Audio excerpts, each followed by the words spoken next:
Good morning. It's Thursday, October 8th, 2015. This is Tech Talk Today, episode 216. Oh, me? Yeah, I'm Chris, and I'm glad to be here today. We have some stories that I have whittled down from all of the crap out there. So imagine the tech news is a big old stump that has like moss on it and bugs, and it's just the ugliest stump you've ever seen. I think somebody even took a leak on this thing, but like it just does not look good. So what I did is I sat down with my news wisdom knife. Yeah. I keep that in my pocket. And I just whittled that stump down into a beautiful curvature of the news today. And what I mean by that is we're not going to talk about emojis at all. I don't care if Facebook has a dislike button. Today, we're talking about things like data in a briefcase. To do that, I have a Mumble Room. Time appropriate greetings. Mumble Room.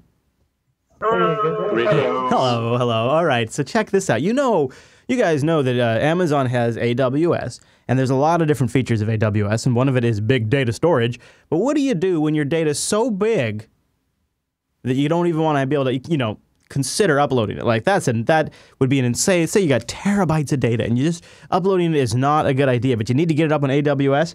For that, I present Snowball. Amazon has launched Snowball, a rugged storage appliance for importing data into AWS. It looks pretty cool. It's like a branded Pelican case. And Amazon has like this really cool whole setup for it. So check it out. It says the case can withstand 6 Gs of jolts. It has a 110 volt power supply and a 10 gigabit network connection built into it. So it's a little network in a box that has its own power inverter and all of that. Every import-export job will cost developers $200. The first 10 days of on-site usage are free, and each extra day of on-site will cost developers $15 a day. Amazon won't charge for importing the data from Snowball into S3, but it will charge 3 cents per gigabyte for export. So you bring it in, and it's like having a little S3 server in a briefcase, and then when you're done with it, FedEx comes and picks it up and drives it back to Amazon. Isn't that really cool? This brings snail mail to like a whole new level. And when you get it, you have like an appliance-like UI that allows you to create a job, and you connect the Snowball and you copy the data over, and then they handle the migration to S3. It's pretty neat. I think that's actually a pretty cool system. There are some other consumer-oriented like CrashPlan also offers services like this. But this is a big problem with cloud data is like, how do you get a lot of data up there? Or maybe you have a big job, you're doing a big SQL export. I don't know what it would be. Something that generates a lot of data at once. Well, now you can put it on a Snowball for $200. I thought that was particularly interesting.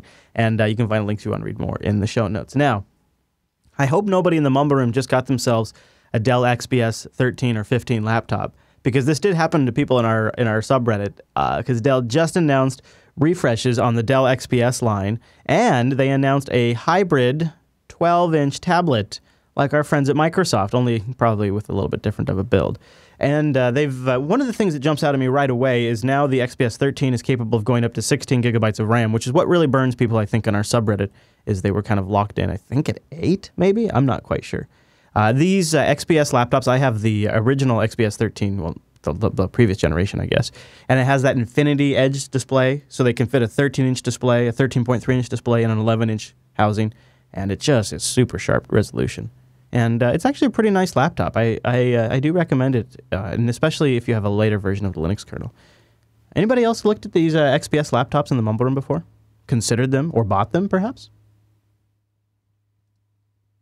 Nobody is in the market, huh?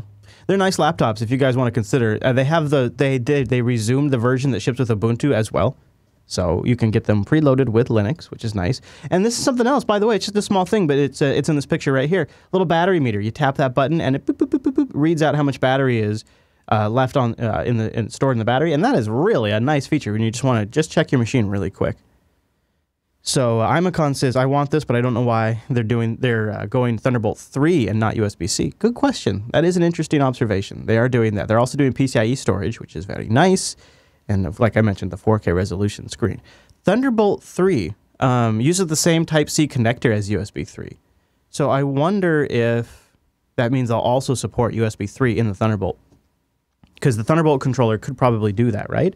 Yeah, in fact, it says right here, this means that the ports not only support Thunderbolt, but full 10 gigabits USB 3.0 Gen at Gen 2 speeds. Each model also has a bit of a battery boost. Dell claims the XPS 13 can get 18 hours on a single charge. Mine says, they say 13, which is really more like 6. Now, moving on to something that is not very good news for Samsung in the big picture. The online mobile payments whole thing, Apple Pay, Google Pay, or Android Pay, whatever they call it. And Samsung, working with Loop Pay, had Samsung Pay. Now, here's the rub. As Samsung was on stage introducing Samsung Pay this year, behind the scenes, it was total freaking chaos because Loop Pay had just identified that they had been breached by Chinese hackers. This is according to the New York Times.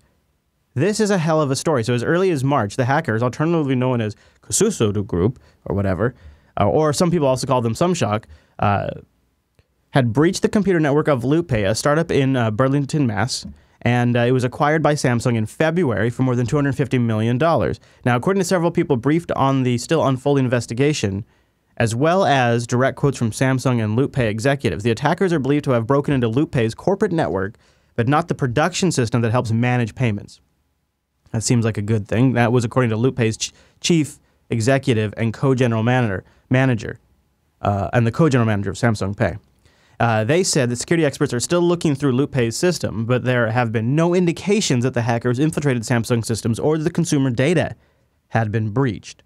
Now, Samsung Pay was not impacted, according to Samsung, at any point, and no payment information was put at risk. This is according to Samsung's chief privacy officer that was released in a statement. This was an isolated incident that targeted the Loop Pay corporate network, which is physically separate network. The Loop Pay corporate network issues was resolved immediately and had nothing to do with Samsung Pay. End quote. Now, moving on, Loop Pay, and kind of interesting, and maybe says this may reveal more than they'd like. There's something kind of odd going on. It looks like maybe the hackers targeted C-level executives in the U.S. They said they would go in and get in for a long time, and then they'd come back and keep poking away. Loop Pay, to look into this, hired 2 private forensics teams to investigate the breach on August 21st, just a month before it was set to bring Samsung Pay to the United States. Now, both of these different teams are still working the case, but the investigation has been unusual from the start. Loop Pay told teams to look at different portions of the network. One of the firms, Satoria, which is based in Charleston, was given a backup of Loop Pay's data and asked to leave the company's headquarters after just 3 days. Now, this is obviously pretty sticky. Loop Pay also has not notified law enforcement about the breach because they don't believe any consumer data or financial information was lost. But this is a particularly bad timing for Samsung, as Samsung Pay is not really getting off to a great start. You've got major contenders from both Microsoft and Apple, and at the same time, Samsung's cell phone market dominance is slipping, especially with the lower end being chewed up by Xiaomi in China. This just sounds like a mess, and this is probably part of the problem by not developing this in-house, is they bought somebody else's technical debt. And what's crazy is this was all, while all of this was going down, Samsung's up on stage talking like it's the next wave of how you're going to do your payments. And meanwhile, they know they've been breached and they have investigations going. Now, it's not a bad breach, but talk about the wrong way to launch a payment system. Has anybody in the bomb room paid by phone using any system yet? Am I the only one? That's interesting. It's just not taking off. This is a sense I get from a lot of people. None of you have you? And I have used Apple Pay a couple of times, and it's neat. It is neat, but because you can't use it everywhere, it's not a practical replacement. You still have to bring your cards. You still have to have all of that. So this is one of these things where consumers are going to have to really trust the product, and Samsung, in my opinion, is off to a bad start with this. And while we're talking about sort of espionage and those kinds of things, this particular story is one that I'm going to be following for a future episode. IP addresses may associate a Lyft chief technology officer with the Uber data breach that we covered a while back. According to 2 unnamed Reuters sources, the IP address of the Lyft CTO, Chris Lambert, has been revealed by Uber's investigations to be associated with accessing of security keys that was accidentally deposited on GitHub in 2014. and used to access 50,000 database records of Uber's drivers last year. However, bearing in mind that the breach was carried out through a fiercely protectionist VPN, and that Lambert was a Google software engineer before he became CTO of a major technology company, it doesn't seem surprising that he would have accessed such sensitive data. It seems surprising. The article speculates that he would have accessed such sensitive data with his own domestic IP address. So let me break this down. So Uber makes the mistake of posting like their SSH key or whatever the hell it was on GitHub, which many people have done in 2014. Scripts were written to scrape GitHub and find these. Somebody, possibly Chris Lambert, but somebody found the keys and got access to Uber's data because Uber was dumb and put it up on GitHub. They did it through a VPN, and somehow they think they've tracked the other end of that VPN back to the CTO of Lyft's home address. Maybe, but really, this to me, it feels more like a meta story of two companies that are competing with each other, publicly throwing crap at each other. This is pretty weak stuff. Somebody went to the press with this to get them to write something bad about the other company. And now they're jabbing back and forth in the press. And this is what is part of what is the worst about the tech press these days, is people that cover on these stories don't know what the hell an IP address is, don't know what the hell a VPN is, and so it sounds juicy and they write about it. That's why TechCrunch's top story today is a Facebook emoji that has empathic capabilities. Bullcrap! That's not a top story. This is not a story. Give me a story that says you have linked it to him. Give me a story that says he accessed this data. This is not a story. This is what is wrong with the tech press. This kind of coverage is just rampant clickbait. Rampant clickbait, trying to get their crappy ads clicked. And meanwhile, Google's sitting back, making money off all this crappy content. And now that different companies are coming down and locking down the web, Google's launching things like Amped and going up on stage and saying we have to come together as an industry and solve this massive problem for all of humanity, he says. It just blows my mind. And when I see this kind of tech coverage, it makes me think there needs to be a blog out there that just takes all this stuff and just tears it all apart and calls out these authors for their horrible journalism. Horrible journalism. It's not even journalism. That's what's so pathetic about it, is it actually in some ways devalues tech journalism because you can't really look at this and say this is journalism. I don't know what it is. It's clickbait. It's something else. It's a product of some kind. It is a product to drive ad views, and it is not actually journalism. And there's such a thin line that constantly gets crossed between what is journalism and what is just simply content to generate clicks. I don't know what to say. It's really super disappointing. It's really kind of crazy. Anyways, if you want to help us fight the good fight, go over to patreon.com/today. We'll still be here tearing these down and covering the things that do seem like they're worth talking about and ignoring the things that don't seem like they're worth talking about. In fact, that's really sort of a key of what all of our shows do, if you think about it, and that Patreon supports all of our shows. Patreon.com/today. You go there, you keep us on the air, and really help us with the back end stuff like the staff, all those kinds of things. Also, and you think I'm kidding about how bad the state of the news is. Really, top story on TechCrunch today with reactions. Facebook supercharges the like button with 6, yes, count them 6, empathic emojis. That's the top story today. Who's it? Ingrid London. Well, Lunden, whatever. Thank you, at Ingrid London. Great work today. You get like, love, haha, yay, wow, sad, and angry. There. Are you happy? I talked about emojis. I said I wasn't going to do it, but I mean, it's the top tech story of the day. It's kind of ridiculous. Hey, I'm glad to say that TechSnap's going to be live today. We're back from our travels. We'll be live at our regular TechSnap time. You can go to jupiterbroadcasting.com/calendar for that. Also, that's a good place to find out the live times for this show. If I change it up next week, especially because I'm all hating on how crappy the news is most days, you can find those updates at jupiterbroadcasting.com/calendar. And also love to have you submit stories. That's always excellent. Also taking more background submissions. We got a new one today. Go to techtalktoday.reddit.com. That also would be a good place to submit a Kickstarter of the week. Well, and also, last but not least, our Mumble Room. You guys are kind of quiet today, but I invite you to join us in the Mumble Room. They are actually there. Hello. Hello, Mumble Room. Hello. I don't know. See, none of these stories were particularly grabbing for you, were they? That is it. Yeah, not really. Yeah, and that's okay. You know what? That's what I'm discovering for the Daily Show is a Daily Show, I think, I think for most podcast networks, the daily show is so that way, in aggregate, you can sell a high number of downloads to your advertisers.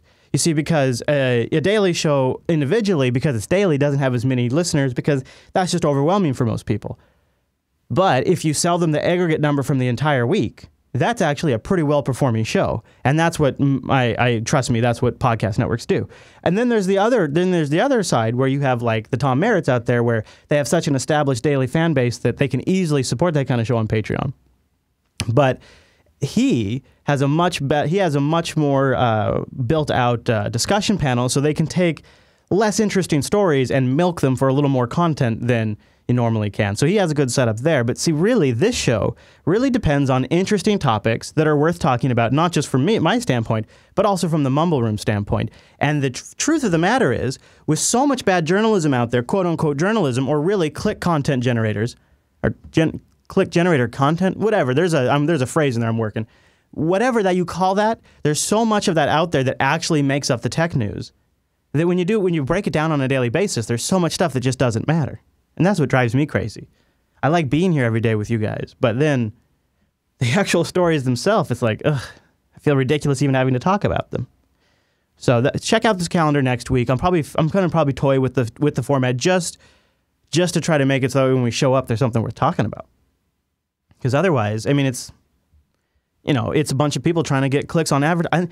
I was thinking about this on my drive in today too, is I hope Facebook and Apple and anybody else that's trying to F over Google with display ads, I hope they win.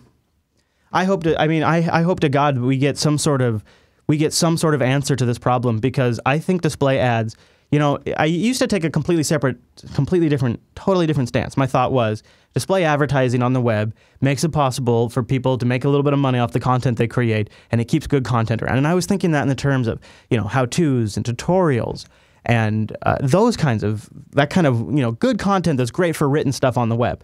That I was thinking, I'd hate to see that go away. But then when I look at sites like The Verge and TechCrunch, and they have stories like with reactive Facebook with reactions, comma.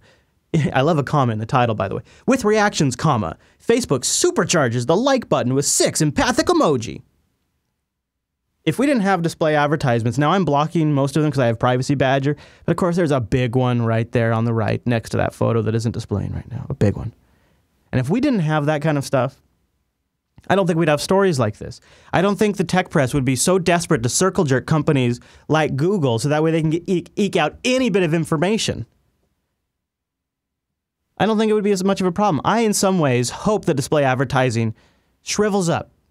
And I say that, and I know that there's going to be major consequences to some people. And I feel for the content creators out there that deserve better, but I think display advertising has damaged the credibility of news in the tech industry. Because there's an entire content farm industry built around just milking those ads now. And doing this show, you really get a sense. Like, see, the thing is you have no idea how many stories don't go into an episode of Tech Talk Today. It's so many stories that don't go in to this show every single day because they're just crap. And it's like, well, why am I going to waste your time? Like, here, this one's maybe newsworthy, but I don't really think so. Amazon launches an Etsy rival with handcrafted goods for 80,000 items in 60 countries. That's newsworthy. It'll be more newsworthy, though, in a year if it actually does something. Right now, it could go absolutely nowhere. I don't really think it's a big story. Dell to buy EMC. That's a rumor right now. If Dell buys EMC, then it's a story, right? Apple TV to hit in November. All right, it's a story when it hits. It's not a story yet, in my opinion. Medium ad publishing API gets an update. Okay. Google now owns A, B, C, D, E, F, G, H, I, J, K, L, M, N, O, P, Q, R, S, T, U, V, W, X, Y, and Z.com. Okay. Not a story, in my opinion. This is the state of tech journalism, because all of these people have to write something so that way their website gets clicks, even though they don't even know what the hell they're writing about, and there's nothing for them to write about. Anyways, end of rant. Patreon.com/today if you'd like to support this show and all of the shows where we try to be, tastemakers. We try to make good selections for you. We try to make sure that if you're listening to one of our shows, there's something of value there for you, something that justifies you spending your time. And I think this is such a key point that all of these different news sites don't get, and the advertisers don't get, and that's why we're starting to see such a backlash to online advertising. Because the value proposition just hasn't been there for years now. It's not worth our time. And going through this news today, I can tell you that's for sure. And of course, those really crappy stories are available for you to read online anyways.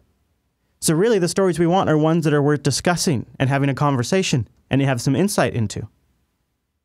And hopefully all of the shows we do help with that. Patreon.com/today to support those shows. Now, we are going to end with a classic TV intro brought to you by a frequent title winner, JB Hawk of Truth, in the chat room. That's right, JB Hawk of Truth not only naming the show, he's also going to be ending the show with a classic that if you grew up during this time frame, there is no way this song didn't get stuck in your head a few times. And I apologize ahead of time because it's going to get stuck in your head again. Join me back here tomorrow for the Friday edition of Tech Talk Today. Later today on the live stream will be Tech Snap, jblive.tv for the live show. See you back here tomorrow, everybody.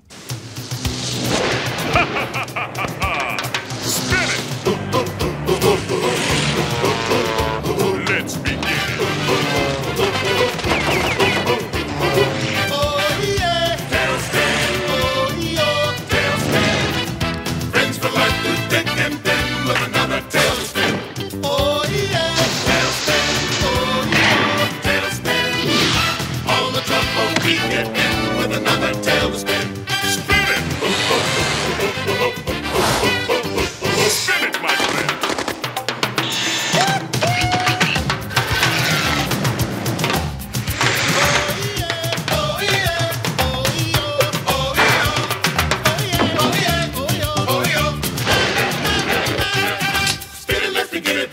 When you're in it, you can win it in a minute. When you spin it, spin it, spin it.